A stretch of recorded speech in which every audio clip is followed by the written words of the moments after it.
श्री कृष्ण को भगवान विष्णु के 8वें अवतार के रूप में जाना जाता है। श्री कृष्ण ने हमेशा ही अपने ज्ञान के माध्यम लोगों को उत्साहित व प्रेरित किया है, जिसका सबसे बड़ा उदाहरण भगवद गीता है। कहा जाता है कि मनुष्य के जीवन में हो रही समस्त परेशानियों का हल भगवद गीता में मौजूद है। आज हम इस वीडियो में आपको कुछ ऐसे उद्देश्यों के बारे में बताएंगे जो साक्षात भगवान श्री कृष्ण के द्वारा दिए गए हैं।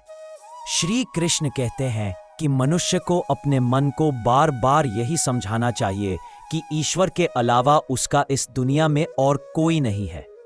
अहंकार उस समय उत्पन्न होता है जब हम यह भूल जाते हैं कि प्रशंसा हमारी नहीं, हमारे गुणों की जा रही है। भगवान श्री कृष्ण ने कहा है कि परिवर्तन ही इस संसार का नियम है। कल जो किसी और का था, आज वो तुम्हारा है और कल किसी और का होगा। कल की चिंता मत करो। जिस ईश्वर ने आज तक तुम्हें संभाला है, वह आगे भी संभाल लेगा। जो कुछ भी तुम्हारे साथ हुआ है, अच्छे के लिए ही हुआ है, और जो हो रहा है, अच्छे के लिए हो रहा है, एवं जो आगे होगा वो भी अच्छे के लिए ही होगा। श्री कृष्ण कहते हैं कि बुरे कर्म करने नहीं पड़ते, हो जाते हैं, और अच्छे कर्म होते नहीं करने पड़ते हैं। भगवान श्री कृष्ण कहते हैं कि इस संसार में सब कुछ समाप्त होने जैसा कुछ नहीं होता है। सदैव एक नई शुरुआत हमारी प्रतीक्षा कर रही होती है। धर्म की पहचान कर्म से होती है। कर्म के बिना धर्म की कोई परिभाषा नहीं है। अगर जीवन में कभी अवसर मिले तो किसी के सारथी बनना, ना कि स्वार्थी।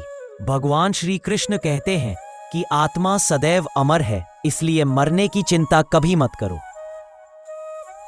श्री कृष्ण कहते हैं कि मैंने ही इस सृष्टि की रचना की है। मैं ही हूं जो इसका पालन पोषण करता हूं, एवं मैं ही इस सृष्टि का विनाश करता हूं। लोग अक्सर सत्य कहने से डरते या बचते हैं, परंतु सत्य कभी भी छुप नहीं सकता है और न ही कभी मिट सकता है। सत्य को कितना भी छुपा लो, वह कभी न कभी तो उजागर हो ही जाएगा। भगवान श्री कृष्ण कहते हैं कि जब जब इस संसार में धर्म की हार होगी और अधर्म की विजय होगी, तब तब मैं इस संसार में अवतार लूंगा और पुनः धर्म की स्थापना करूंगा।